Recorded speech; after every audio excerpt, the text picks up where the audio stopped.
It's not one little change that's going to transform things. It's if you have a commitment to making little changes each day or little improvements each day.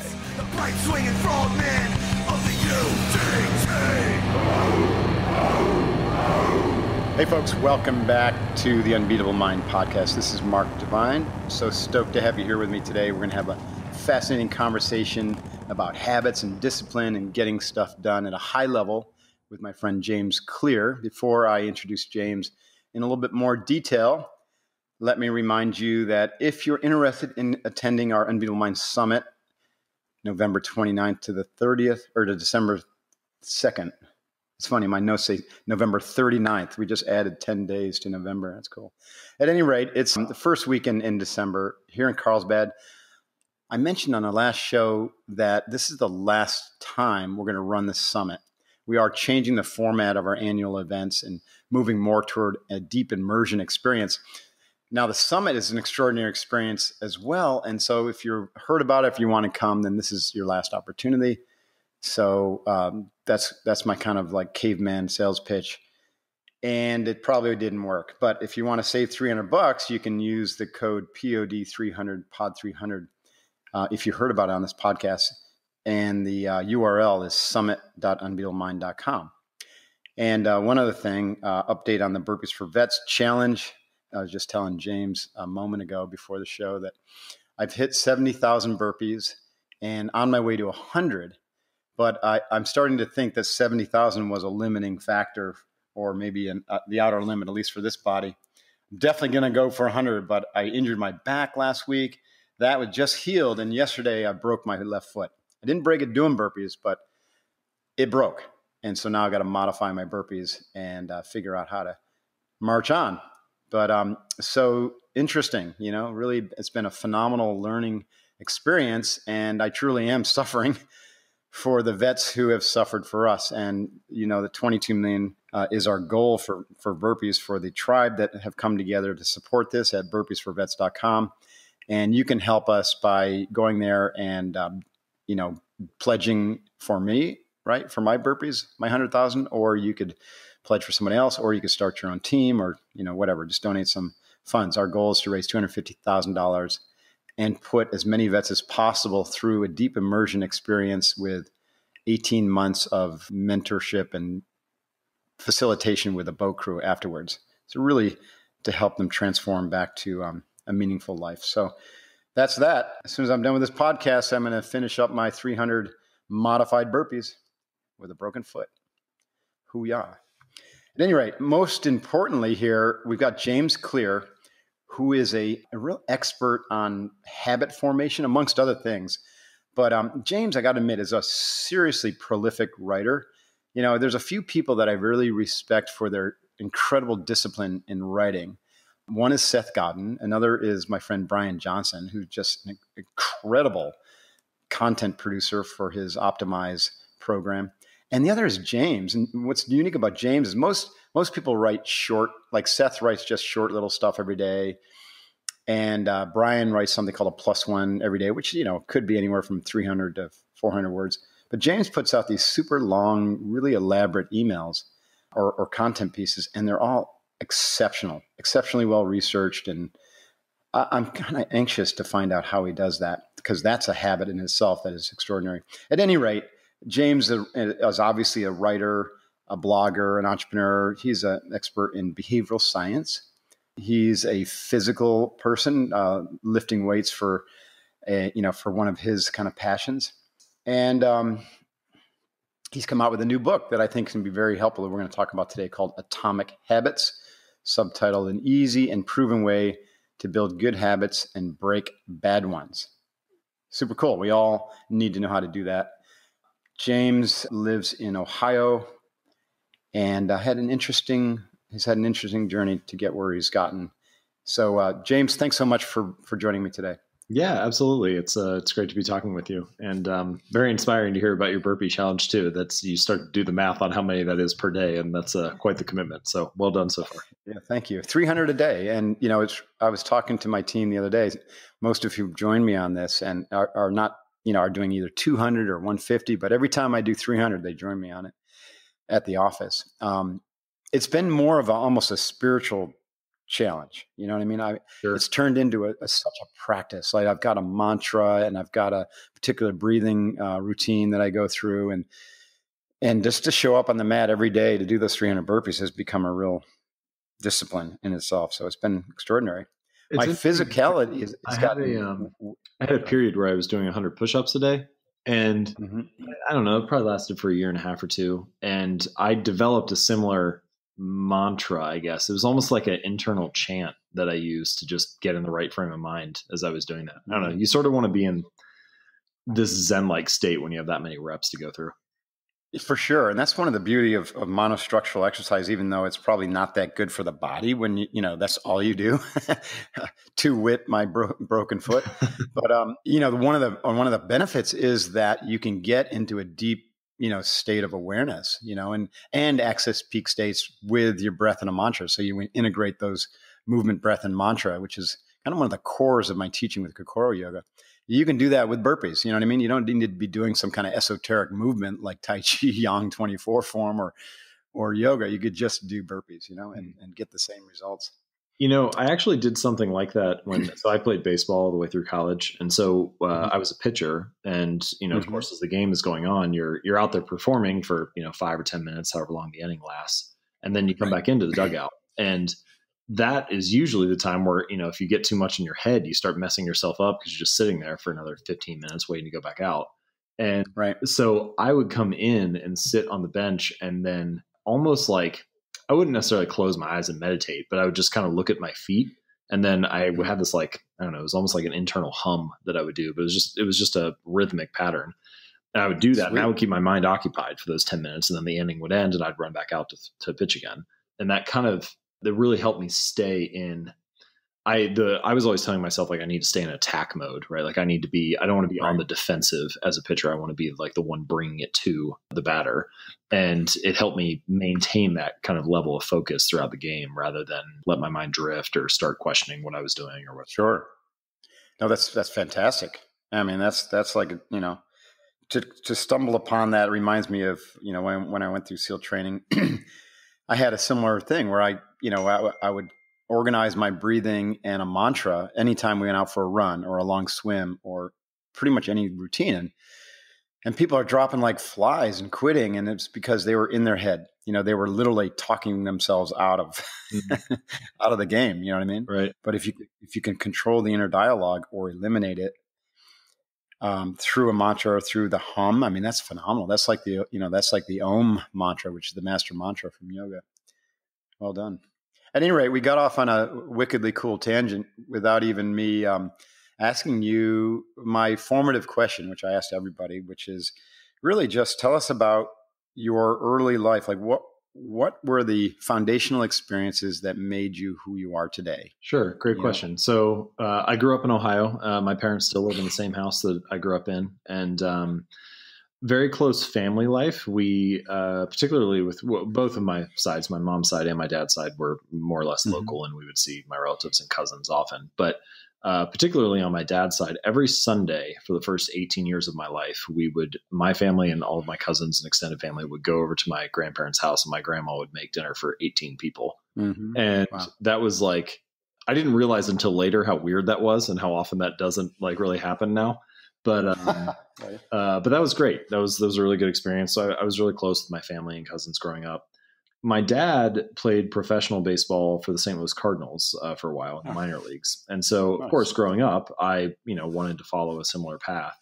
And so baseball and sports played a significant role in my life. I did a lot of different sports growing up, swimming, basketball. I did football for a year, but in football, there are like guys who are giving hits and there are guys who are getting hit. And I was always getting hit. So I switched to baseball and basketball pretty quickly, but I really enjoyed that. And I still identify very strongly as an athlete. So, I ended up, this is something I mention. I don't often write about my story, which you're familiar with since you read some of my articles, but in the introduction to Atomic Habits, I talk more about kind of my journey. And I had a very serious injury. I was hit in the face with a baseball bat and ended up having I had multiple seizures and couldn't breathe on my own, was placed into a coma overnight. And I was air carried to the hospital, and it was a very long ordeal. It took 8 or 9 months to recover from. And Jesus. So that really set back my baseball career. This happened partway through my high school career. And so, I didn't really have colleges coming to look at me or anything. And I played very few innings of varsity baseball in high school, but I still really wanted that to be a big part of my life. And so I ended up managing to make a college team and played in college for 4 years. And kind of the punchline to all that was that I ended up being an academic All-American my senior year. I did not play professionally, but that was an experience where I had to overcome a challenge and I felt like I fulfilled my potential. And that was a very meaningful moment for me in the sense that it was not handed, it wasn't handed to me. It wasn't the ideal circumstances, but I proved to myself that I could kind of overcome that and still maximize whatever ability that I had. And the way that I did that was mostly through small habits. Now, I did not have the language for this at the time. Like if you had come to me, I wouldn't have said, oh, I'm just trying to get 1% better each day or something like that. But effectively, that's what I was doing. And so looking back, especially now, as I've been able to research and write about habits for a few years, as I connect those dots, I can kind of see that in my own story. And then it also happens to be something that I write about consistently. So sports were a big part. And then the final piece of my childhood, or the thing that played a large role in addition to family and athletics, was school. I always enjoyed school. I just, for whatever reason, I don't know. I have this this is true in multiple areas of my life. Like I really like to travel, but I also like to be home with family. So that those are competing things. But I also, I really enjoy sports, and typically athletes are seen as like this, I don't know, athletic, stupid jock or whatever. But I also have this very, I don't know if I would call it nerdy, but I love learning. I'm very curious. And so I really enjoyed school for that reason.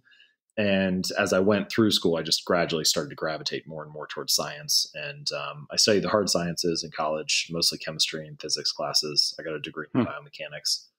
But I'm, now I've become increasingly interested in social sciences and things like that. And a lot of what I write about now is rooted in some kind of psychology.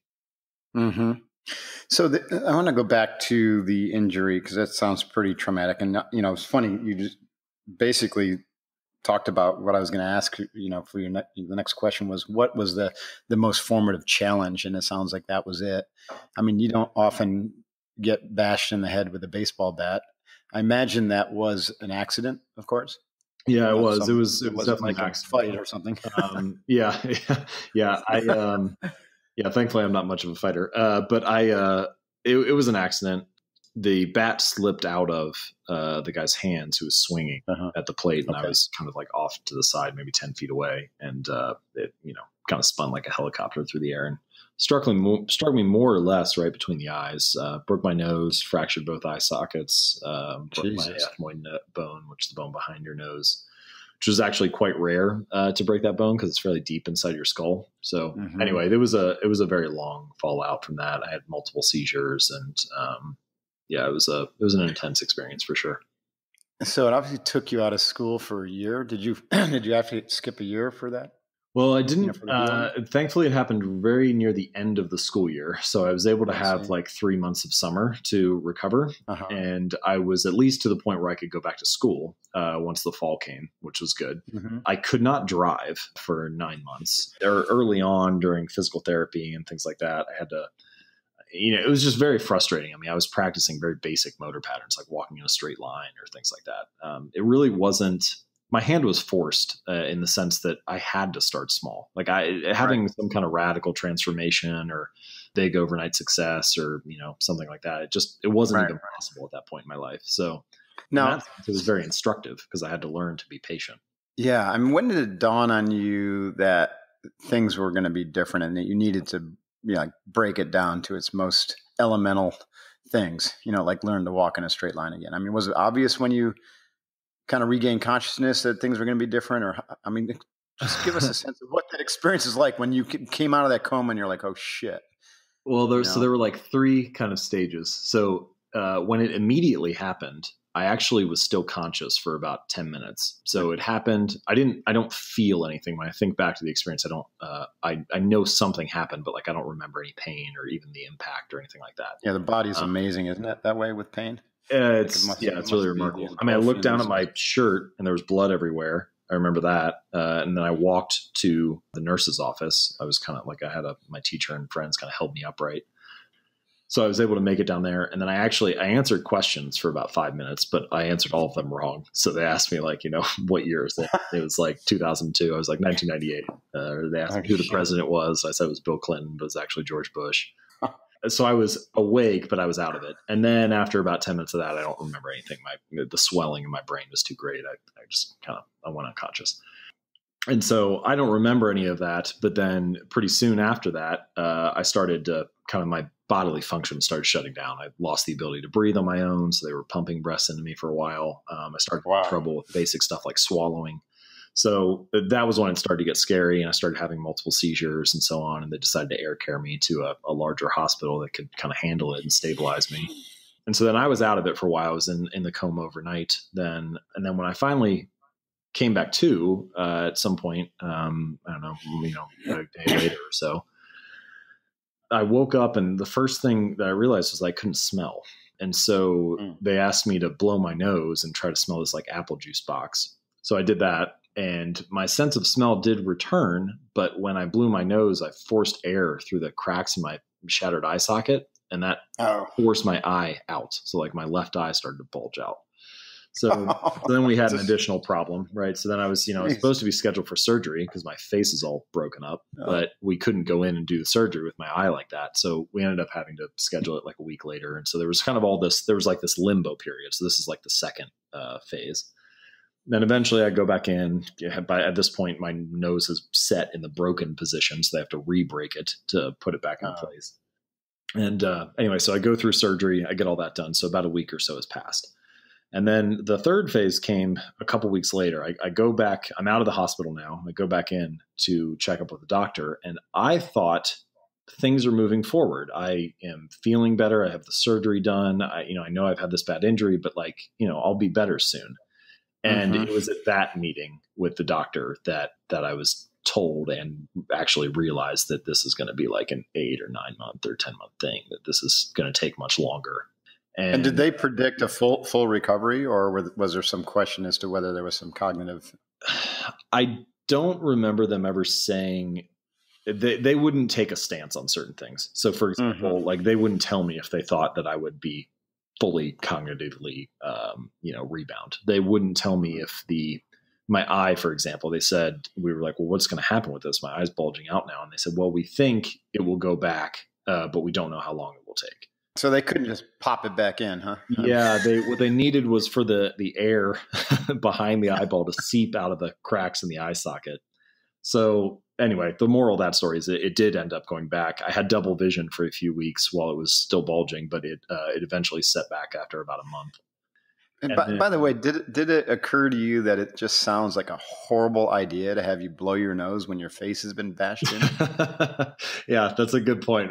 Is it a good idea to blow a broken nose? Probably not. Yeah, probably not. I don't know. One of the nurses was the one who suggested it, so I don't know where that idea came from, but that was what we ended up doing. A bad one. So I don't remember them making specific statements about how they thought I would recover, when they thought I would recover, but it wasn't until that meeting a few weeks later that it dawned on me that this was going to be a much longer thing. And what was the first thing? It must have been walking, because you already said that. So just basically learning how to walk straight again. Was that kind of the first project that you took on? Well, the first thing was related to eyesight. So, as soon as I mentioned I had double vision for a few weeks, a lot of the initial meetings were with the ophthalmologist. After I got done with the surgery, of course, and like I was stabilized and all the immediate stuff was handled. So some of it was eyesight, and then the first physical stuff, though, yeah, it was walking, and yeah, it was a weird thing because my physical body, my head had been hit, but all the rest of my joints and everything else were fine. So I was still a young, athletic, normally functioning body. So we were doing all kinds of things in physical therapy. Like I was doing upper body stuff, I was doing lower body stuff, I would do single leg things, and it was all to like try to, regain the brain control of those movements. Right. So it was less about like rehabbing an injured ligament or something, and more about learning how to move again. Right. Interesting. And what about speech? Was your speech impaired at all? Or the first day when it happened, I was doing all kinds of weird things. I was like, mumbling. I was kind of, one nurse said I was speaking in tongues. I don't even really know what exactly she was referencing. I was chanting for a little while, and I don't remember this. This is when I was between the time when I was unconscious and went into the coma. Right. So my body, this is when I was having trouble swallowing and breathing and so on. My body was just freaking out. But after that, once I was, stabilized, I don't recall having any major speech issues. Mm-hmm. The geniuses behind Qualia, the Neurohacker Collective, continue to impress me. I've been a big fan of their original Qualia formula for over a year, and now I'm stoked about their new product, Qualia Mind, which I've been using for a month. Qualia Mind is the most comprehensive mental nutrition product on the market today. It's packed with over 28 premium brain nutrients, and it's all natural and designed to boost your focus, your clarity, and mental energy. It works within just 30 minutes of taking it, and a recent pilot study showed improvement in 6 different cognitive areas after just 5 days of use. There's really too much to say about it. I can't take the time here, but if you go to their website at neurohacker.com, that's neurohacker.com, you can read more about Qualia Mind, as well as about their new product, Qualia Focus, and the pilot studies and all the other information. They got a ton of great stuff at their website. What I love also is these guys really, really believe in this product. They use it themselves, and they offer a 100-day money-back guarantee, virtually no risk to you. And they've given you, Unbeatable Mind listeners, a 15% discount if you use the code Unbeatable at checkout. So go to neurohacker.com, learn about Qualia Mind or any of the other products, use the discount code Unbeatable, and bring your mental A game to every project, every goal, every day of your life. Hoo-yah, divine out. So back to kind of like the relating this to learning habits and, focusing on improvement through a little daily disciplines and rituals. It sounds to me like this is where you really went deep on learning to habituate certain small things for your own recovery. And then that sparked an interest in this as a social science. Yeah, that's true to a certain degree. So again, like I said, I didn't really have language for it at first, but there were kind of 2 roles here. So the first was I had to start small, and I wanted to get better. I wanted to continue playing baseball and get back to up to speed and everything. So I needed to make those small improvements for that reason. But the second thing was, when you go through a major injury like that, there's a lot of things that just feel like they're out of your control. Like you keep being told that you can't do certain things. You keep being told that you're like, I didn't ask for this to happen, but I still feel this way, or, my body's broken or whatever. And so I wanted to regain a sense of control over my life as well. And so little things that don't even sound like they're that big of a deal, but when I went to college, I made a point to keep my room neat and tidy. Like that's a really basic minor thing, but it gave me that sense of control. And so as I gradually started to accumulate that, and this is really kind of, I think, the core lesson, I say this in the conclusion to Atomic Habits, that the holy grail of habit change is not a single 1% improvement. It's like 1,000 of them. And you really, this is one of the ideas behind why I use the phrase atomic habits, because atomic has multiple meanings. I mean, one, it can mean very tiny or small, like an atom. And so I do believe that changes should be small and habits should be small. But the second meaning is that it's a fundamental unit of a larger system. And so often people will adopt like one new habit. They'll get a Fitbit and try to walk 10,000 steps a day, or they'll start to meditate for 5 minutes a day or something. And then they get a little frustrated because that one new habit doesn't like transform their life or change. They're like, I'm doing this work, but I don't really feel that different. And I think it's because it's not one little change that's going to transform things. It's if you have a commitment to making little changes each day or little improvements each day. And that was really the period where I started to adopt that. I was like, all right, I'll get my room neat and tidy, and then I'll prepare for class, and then I'll make sure I'm ready for like practice, and I'll start strength training consistently. And it wasn't any one of those that made the big difference, but it was the fact that I was like always trying to find little ways to improve that ended up accumulating into something much more significant. Right. What do you think the difference between habits and goals are? I mean, when I think of it, I think of, like habits are about behavior and goals are about getting things done. Is that how you look at it, or what's your take on the difference between habits and goals? Well, so the How they relate, maybe. Yeah. So, I mean, they're certainly connected to a certain degree. So, so the distinction that I like to make actually is between what I would call systems and goals, and then what I would call decision making and habits. So, I'll come back to the second one in a moment. So, a goal, having goals is not, sometimes people like to, especially if they're really into the process or things like that, they like to talk about how goals are useless. I don't necessarily think that's true. Goals can be very informative for setting a sense of direction, knowing what direction are we going to row in, basically, or, where are we headed? But once you have a goal, you start to realize that it probably is more useful to put the goal on the shelf and focus instead on the system and the process. And so, from my own experience, this is coming from someone who, for a long time, I was very goal oriented. I would set goals for the grades I wanted to get in school, for the weights I wanted to lift in the gym, for the results I wanted in my business.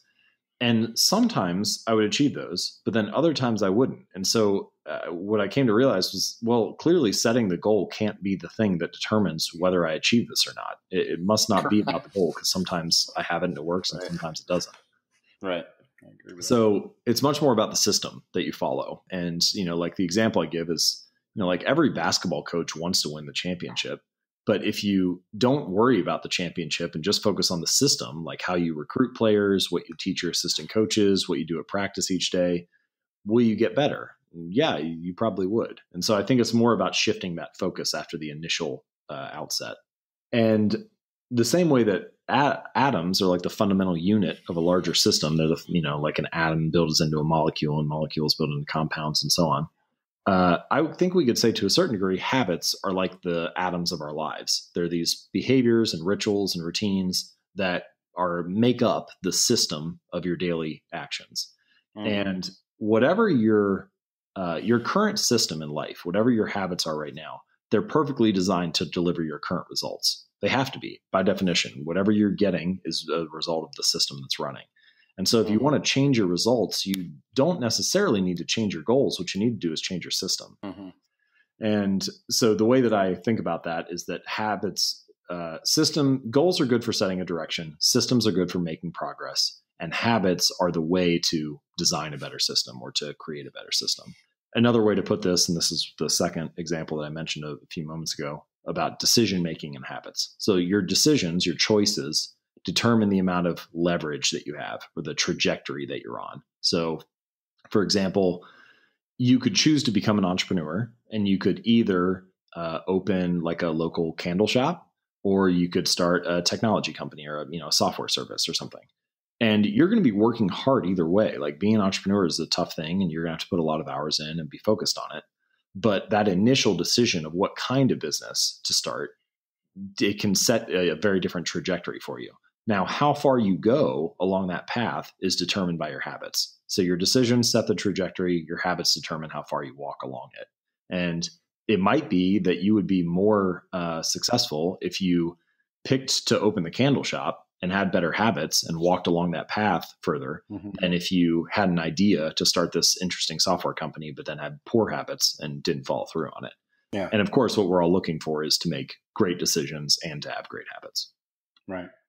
I love that. And because I couldn't write fast enough, you said earlier, I want you to repeat it, but goals set the direction. And then you said systems do something, and then habits, right? Yeah. So goals are good for setting a direction. Systems are good for making progress, and habits are the method through which you build a better system.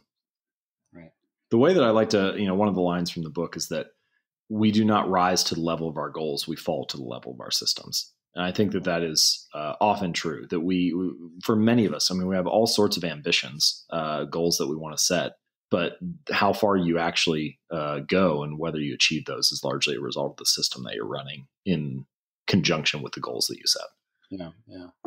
It's so true. When I think about when I used to set goals, like hit this revenue goal or, make this kind of, anything that usually had like a hard measurable outcome. Sure. Rarely did I hit them,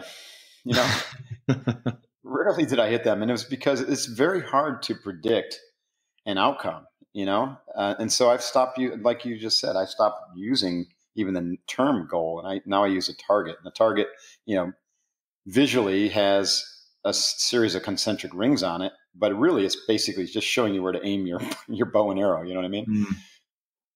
And so It's a weird thing. We think that what needs to change are the results, but actually you need to change the process behind the results. Like Right. we think that I have a messy room, so I need to get motivated and clean my room. But even if you do that, achieving a goal only changes your life for the moment. It's just a point in time. And so if you don't change the messy or sloppy habits that led to a dirty room in the first place, then you're going to end up with one again in 2 or 3 weeks. And so it's really not the result that needs to change. It's the habit and the system behind the result. It's like you're treating a symptom without treating the cause. Yeah. A really kind of cool way to look at this is from a metaphysical standpoint. And you being a physicist, you probably appreciate this, but ultimately, when you're setting a goal, you're taking a linear kind of construct of what reality is, and reality is not linear, right? It's more, we live more in a holographic kind of universe, and all we have is what we are right now. And so, by setting a goal and having this linear approach to achieving it, you're never living in the moment, right? You're always looking into some obscure, abstract future, which never will exist, right? Because all one of the dangers right now of setting goals, right? It's like you always rob yourself of your current happiness because you're always pushing it off to the next milestone rather than allowing yourself to enjoy whatever the process or system or moment is that you're experiencing right now. Right. And the corollary to that is, you're always moving that goal line, and most people never really pause to appreciate their accomplishments or, where they're at just right now. Even if where you're at right now is a result of the habits that you've developed, but, at least takes a moment to appreciate the good, the bad, and the ugly of what you are right now. You know what I mean? Be content. This is, in the book, I kind of lay out this dichotomy between outcome-based habits and identity-based habits. And so outcome-based habits are focused on achieving a particular result. I want to lose 20 pounds in the next 6 months or something like that. Mm-hmm. And typically the process of change is something along the lines of, I set a goal for the outcome that I want, and then I come up with a plan for achieving it. Okay, so I want to lose 20 pounds. So I need to follow this diet and go to the gym 4 days a week and whatever. But I think there's a different way to organize that trajectory. And there's another deeper layer there, which is your identity, or the set of beliefs that you have about yourself, your self-image, the kind of like biases and values and principles that you bring into each moment. And I think it is often more fruitful to focus on building habits that foster a particular type of identity than the ones that achieve a particular outcome. And they can work together. So for example, to use this weight loss example here, instead of saying that your goal is to lose 20 pounds in 6 months, you can say, well, who is the type of person that could lose weight? Well, maybe it's the type of person that doesn't miss workouts. And so now you're focused on fostering that identity of becoming the type of person who doesn't miss workouts. And the benefit here is that in the first scenario, when it's outcome-based, when it's goal-driven, you can only feel happy or successful once you've lost the 20 pounds. But with the identity-driven approach, you can feel satisfied anytime you reinforce that identity of not missing workouts or being that type of person. So whenever you show up at the gym, you're embodying the identity of someone who doesn't miss workouts. Whenever you write a chapter, you're embodying what it means to be a writer. And in that sense, I feel like identity can be the ultimate form of a reinforcement because you get to enjoy and experience and praise yourself each time you build and stick to your desired identity rather than waiting for some long-term goal to be achieved. You know what else is really cool about that is that you can visualize an identity. It's very difficult to visualize a kind of a hard measurable goal. And so that can become part of your practice once you have an identity-based, target. You can just envision yourself being that type of person or embodying that type of identity. Right. Yeah, it's a powerful thing. I think it's a great way to add a little bit of immediate satisfaction to any habit as well, because it's a really crucial thing to get you to stick to a habit.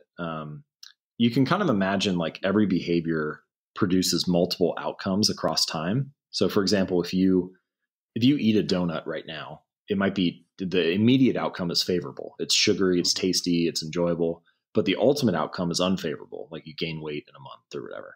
For good habits, it's often the reverse. The immediate outcome is like a little bit painful, or there's a sacrifice. Going to the gym right now, you have to sweat and put in energy and work hard. But the ultimate outcome is favorable. You're fit in a month.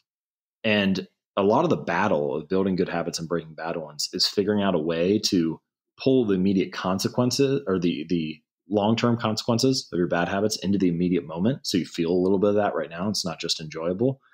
And finding a way to pull the long-term benefits of your good habits into the immediate moment. And I think identity is probably the ultimate way to do that, because if you have that identity of I'm the type of person who doesn't miss workouts, or I'm the type of person who is, fit or enjoys going to the gym, as soon as you show up, you get to experience the benefit of that, or the slight bit of satisfaction that comes with that. And then, of course, that gives you an additional reason to stick with it. And ultimately, yeah, sure, you get the benefits of being fit as well. But you find a way to align that immediate outcome and the long-term one. I love that. So I'm the type of person that's going to do 300 burpees in spite of a broken foot. There you go. Right. And I wish you luck. Yeah, thank you very much. I'm going to need it. It's no surprise that I like to train hard, but I also like to recover fast. And occasionally I get a small muscle tear or I have excessive inflammation. And for these reasons, I am a big fan of the Power Dot. Power Dot's a muscle stimulation device that helps me keep my body running at a peak level. It's simple to use and runs from an elegant app on my smartphone. And I can use different programs to stimulate my muscles to increase blood flow, which promotes healing, and to reduce my recovery time after workouts or strenuous activity. I also can use it to improve my strength, my endurance, and overall performance. Now, the company just released the next version of the product called the PowerDot 2.0. It's better, simpler, and cheaper than the one that I've been using to date. And you can get it now for just $199 with a 30-day money-back guarantee. And since you're listening to this on my Unbeatable Mind podcast, I'll get you an extra 10% off if you use the code Unbeatable Mind. Now, I know you don't have time for nagging injuries or excessive recovery time either. So I recommend this product, and I recommend you check it out too. So go to powerdot.com, learn more about the new PowerDot 2.0, and don't forget to use the code UnbeatableMind at checkout when you choose to buy it. You get another 10% off. So if you've been on the fence about whether muscle stim works, trust me, it does. So don't hesitate any longer. Go check out the PowerDot. Hoo-yah. Let's talk about dealing with failure. A lot of times we set out on a path and we have great intentions and blah, blah, blah. And all of a sudden we are like back where we started, or we've fallen off the wagon. How do we deal with that?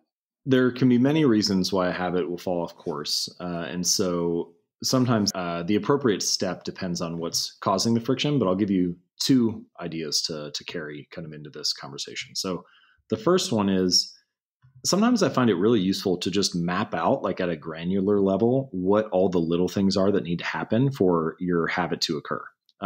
So I'll give you two examples. When I was looking to build a flossing habit, I would brush my teeth every morning and night, and I've done this for most of my entire life.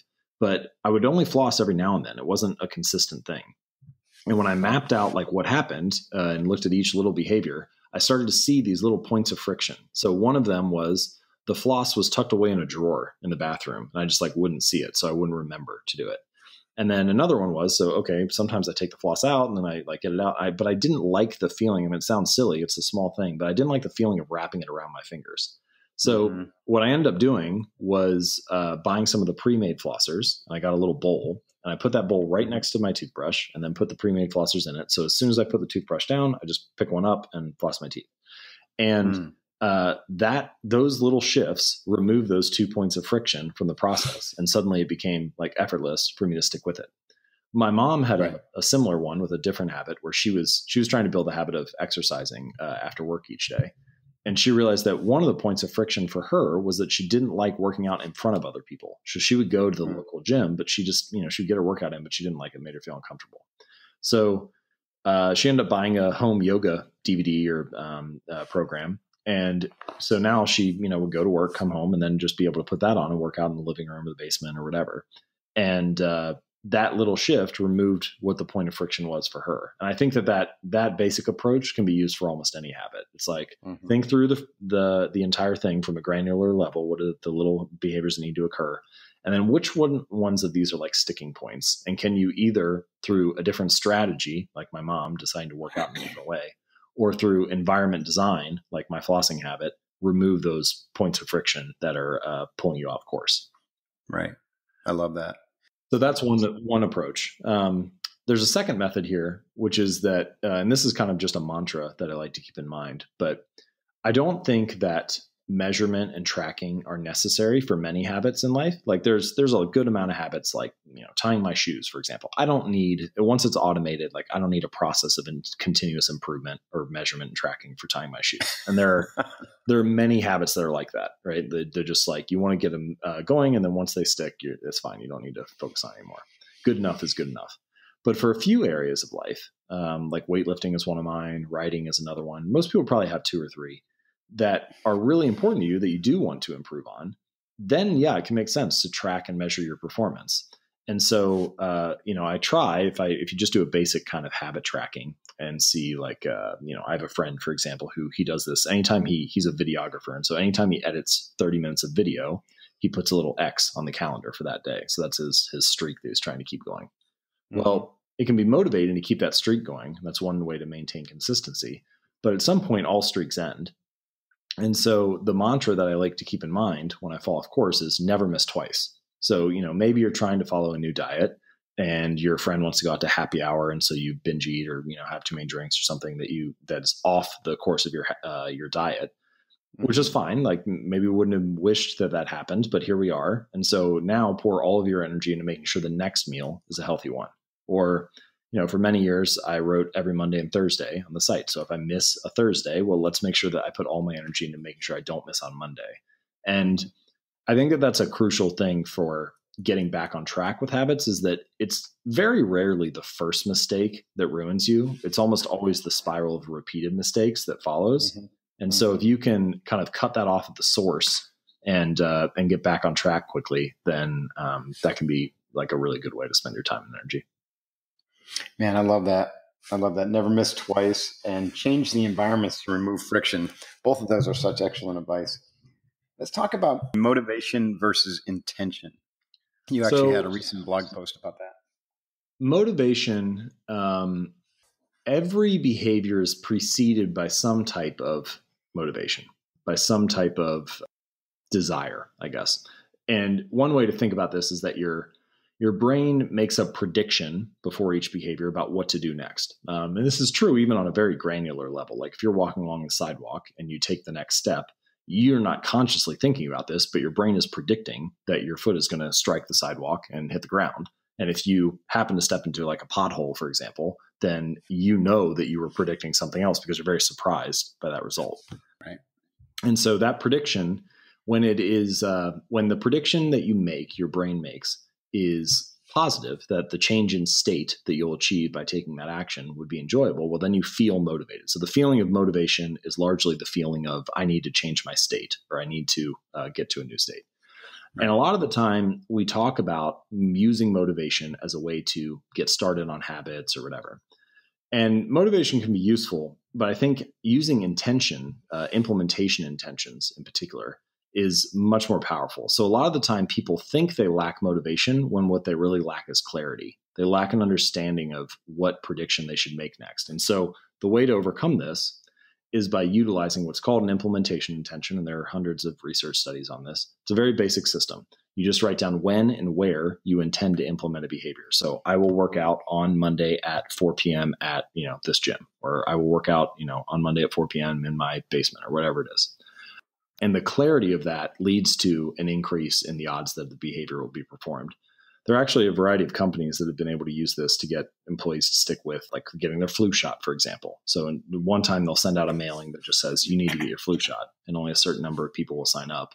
But if they send out a mailing that says, you need to get your flu shot, you've already been signed up for November 14th at 1 p.m. Click here if you need to change the time and date. A significantly higher percentage of people will follow through because it's already been pre-decided. And so that idea of pre-deciding, of setting the prediction ahead of time, can help lead to more likely action, even if you don't feel like motivation is striking you in the moment.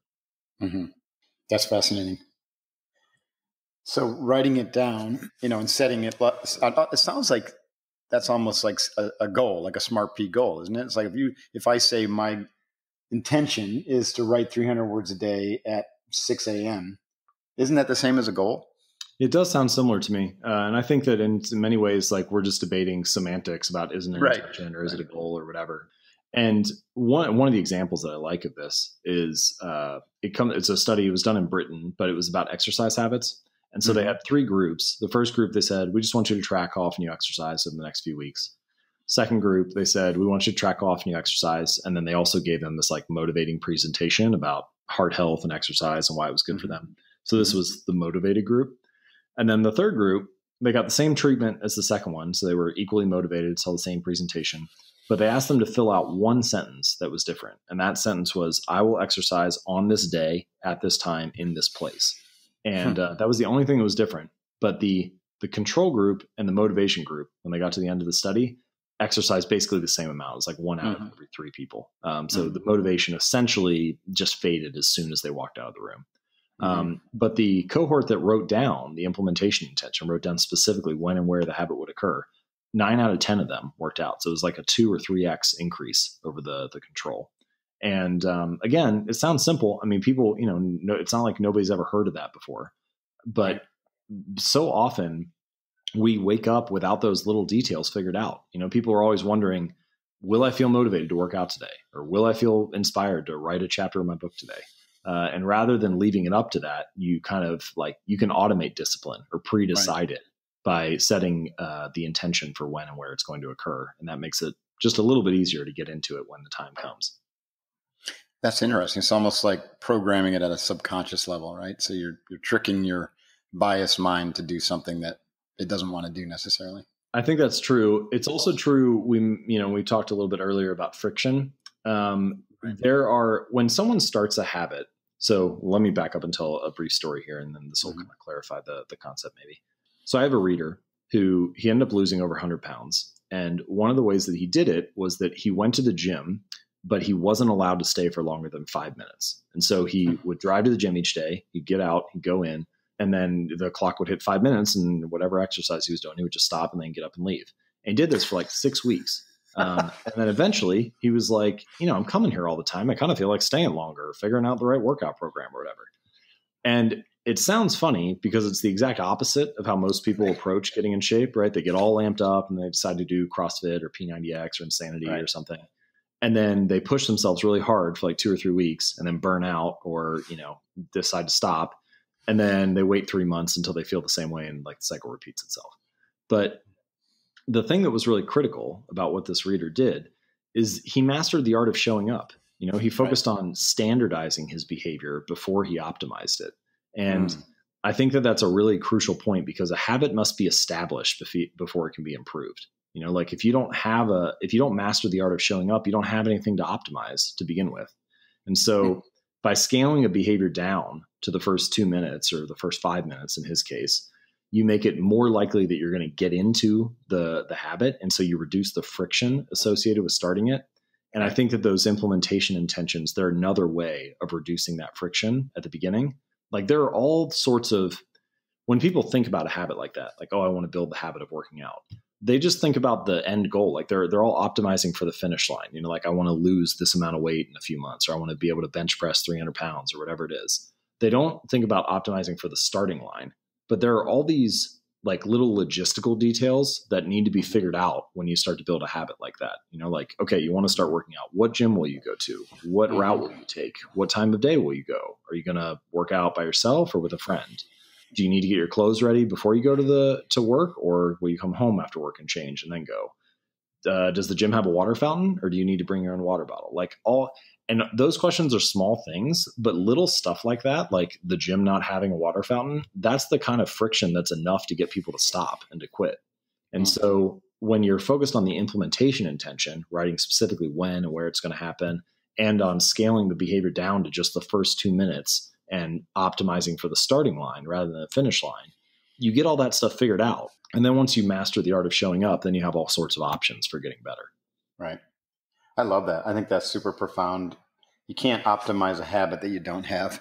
I love that. Right. So speaking of a habit, that one that you have developed that I'm, also have developed, but I'm always looking at optimizing. Well, walk us through your goal, system, and habit for writing, because you're a pretty prolific writer. Yeah. So the goal, I think, is just to be helpful, to contribute something of value. I don't think I'm unique in this way. I think we all want our work to matter in some sense. So that's kind of the ultimate thing that I'm trying to work toward. I don't really restrict it to specific topics. I happen to be very interested in habits right now, but I'll probably write more about other topics in the future, decision making or consciousness or who knows what. So the goal is just to be helpful. The habits in the system look something like this. So I write all of my articles in Evernote, and there are sort of different portions of the process that occur. So, like let's say, for example, during this call, you mentioned something that's interesting or a phrase that like catches my attention, or we're talking and I like the way that I give a particular answer. Well, when we get done, I'll jump into Evernote and like write down a little note about that. And sometimes it's just a title that strikes me or that phrase that was interesting. And other times it'll be, I'll like get on a little riff and it'll be a paragraph or two. And that's sort of just like my collection of all these ideas. And so, at this point I have hundreds, probably I think like 600 or 800 little ideas or notes or whatever in there. And then every now and then, I don't do this as often as I should, but every now and then I'll go back through that list and start to come across ones that are related and start to collect them into like a little bit of a larger draft. So for example, if there are 6 ideas on sleep habits, then maybe I'll start to collect those and, it'll become an article about sleep. Mm-hmm. And so I have a variety of articles that are maybe 50 or 80% done like that are kind of sitting there. But even if the article is 80% done, I'm really only about, halfway through the work or a third of the way through the work, because once I get a full draft and I kind of have everything in place, then I start at the top and I read the first sentence. And if that's good, I read the second sentence and then keep going until, let's say, like, the 15th sentence is like sloppy or not reading well. Then I'll edit that and then I'll go back to the beginning and start at the top again.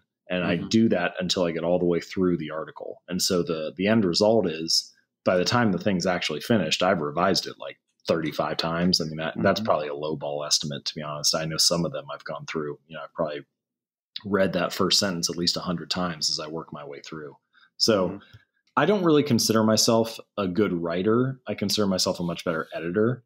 And so that process of editing is when the article like really kind of comes to life and starts to sing a little bit more. And it's also, honestly, writing is like thinking for me. I mean, that's how I figure out what I think about a topic, is by writing about it. Until I've written about it, I don't really know what I think. I kind of have like maybe a gut feeling or an intuition, or maybe I'll have an emotional reaction one way or another to a topic, but like, I don't really know in a clear sense what I think until it's actually written down. That's really interesting. As you said that, I realized that's exactly the way I am. I use writing to flesh out ideas and to think. And I've tried to speak a book before, and it didn't go well. You know what I mean? I had to rewrite the entire thing because I just don't speak the way I write. I'm much more methodical, and you can do a little research while you're writing and blah blah blah. The other thing I've realized as I've written more is that I don't know if dangerous is the right word, but there is a bit of a danger in talking about something that you haven't written about, because I'm really just, what I'm doing is I'm just talking my emotions. I'm just talking through how I feel about something at the time, but that isn't necessarily what I think in a deeper way. Right. And especially if you're talking about a volatile topic, that can be a dangerous thing to do, because you're just letting your emotions guide the conversation, but you might not really even be thinking about it that clearly. You actually need to do some research and like write it down and then be like, oh, that's, I'm wording it that way, but that's not actually how I feel about it or whatever. So exactly. Yeah. Well said. Now, what about daily process for writing? What's your day look like in terms of preparation, and how do you do the deep work, and what does it look like on a daily basis for you? So I like to get into the work as quickly as possible during the day. So I don't have any good reason for this, but I don't drink coffee. And so taking a shower is kind of like my coffee. So I wake up, I take a shower and get awake and get dressed. And then as soon as I'm done with that, I walk to my office. I have a home office, and grab a glass of water and sit down. And that's when the writing begins. So I have been practicing intermittent fasting for 6 or 7 years now. And so I usually don't eat until somewhere around that noonish hour. Again, the research on intermittent fasting has changed over time. I think now any particular fat loss benefits are probably minimal, but I like it from a simplicity standpoint. It's one less meal to worry about, to clean up, to prep, to mess up, I guess, if you're focused on sticking to a diet. So I like that level of it. And I haven't really found it impacting my work or thinking or physical performance that much. I mean, the difference for me between eating at 8 a.m. or eating at noon seems to be minimal. Right. So anyway, I sit down and then there's what I would call a decisive moment, which is the moment that either I open up Evernote and start working on the next article, or I open up ESPN and lose 45 minutes by browsing and reading late sports news. But that decisive moment, it's somewhat instructive because there are multiple moments throughout the day like that, where if you can just master the first 2 minutes, you kind of already box yourself in for the next chunk of time. When my wife comes home from work each day, there's this decisive moment where if we change into our workout clothes, the next 2 hours are already decided. We're going to be going to the gym. We'll get under the bar. It's all done already. So it's more just about making sure that start happens and that initial decision happens. And so that's true with writing as well. I'll sit down. I keep my phone out of the room until about noon, till lunchtime. And that's really crucial for me. It doesn't happen every day, but as best as possible, I try to keep my phone in another room while I write because it removes all the distraction. So yeah, they've done research on that, haven't they, James? Even just having the phone near you is a distraction. Because you're going to be thinking, should I pick that thing up and check? No, don't pick that thing up, right? So already you've split your brain focus. It's funny in both ways. It's funny that you can't resist it if it's next to you, that you're going to, I don't know what the numbers are now. They keep going up every year, but it's the average looks at their phone over 150 times a day. Right. But it's funny that you can't really resist the pull of it. But then I think it's also funny on the other side that if I have it in another room, I literally will forget about it for 4 hours. It's so easy. It's interesting how easy it is to move on when it's not immediately there. And I think that that's somewhat instructive for, there are certain habits like working out and writing are two good examples. They require they have a little more of a startup cost than a habit like checking Twitter, which is so frictionless, so easy, so seamless that you can fall into it even when you have just 8 seconds free and you're waiting in line at the store. Right. But if you remove that, it's almost like the difference between eating candy and junk food and eating something healthy. If you remove the candy from the household, you find that actually I do kind of like eating healthy. It tastes good. My energy's better. It's not that I didn't want this. It was just that when I was surrounded by something that was so much easier, I never got into it. And I think it's something similar with the phone and with writing or other more cost intensive habits, which is that I really do like writing. It helps me think clearer. I like being able to produce articles, but I need to have the junk food out of the room so that I'm not distracted by the stuff that's really frictionless. Otherwise, it's very easy to just, fragment your attention throughout the entire day. Yeah. Hallelujah. And that iPhone has got a lot of junk food for the brain coming out of it. For sure. Awesome, man. We could talk for another hour, but we have already been going an hour. So let me wrap this up. Your book, Atomic Habits, an easy and proven way to build good habits and break bad ones, just came out, right? Just recently? That's right. October 16th. I'm very excited about it. I'm excited to share it with everybody. Congratulations. And so for folks, if they want to learn more, jamesclear.com is your website, right? That's right. And the book specifically, you can go to atomichabits.com, which of course has more information on the book, but also some additional bonus chapters and things, templates and exercises, extra stuff that wasn't included in the manuscript itself. Terrific. Well, I look forward to seeing my copy. It got lost somewhere. I think someone snatched it up so they could start working on their atomic habits, but I'm going to look forward to grab that. I'll go to your website and grab it. And thanks so much for your time, James. This has been a fascinating discussion, really important. And if we can do anything together or support each other in any way, then think about it and reach out, and I'll do the same. Yeah, absolutely. Thank you so much. I appreciate the opportunity, and yeah, definitely had a great conversation with you. So thank you. Yeah, enjoyable. All right, James, thanks again. Folks, that's it. James Clear. Go check out atomichabits.com, or, I recommend getting on his blog, so enroll on his email, because that's phenomenal. He's got some great stuff coming out, and you can do that at jamesclear.com. And as usual, right, stay focused and set your intentions clearly so you maintain that clarity and don't have to be motivated. And never miss twice. Man, so much good stuff. Remove the points of friction. That's a big one. And remember that decisions determine the leverage, and the trajectory, or the habits will determine how far you go. Good decisions give you leverage and trajectory, while the habits will determine how far you go. I love it. All right. So enough here. It's been a long one. Thanks for your attention. Set that iPhone aside and do some deep work, and stay focused, train hard, and hoo-yah. Divine out.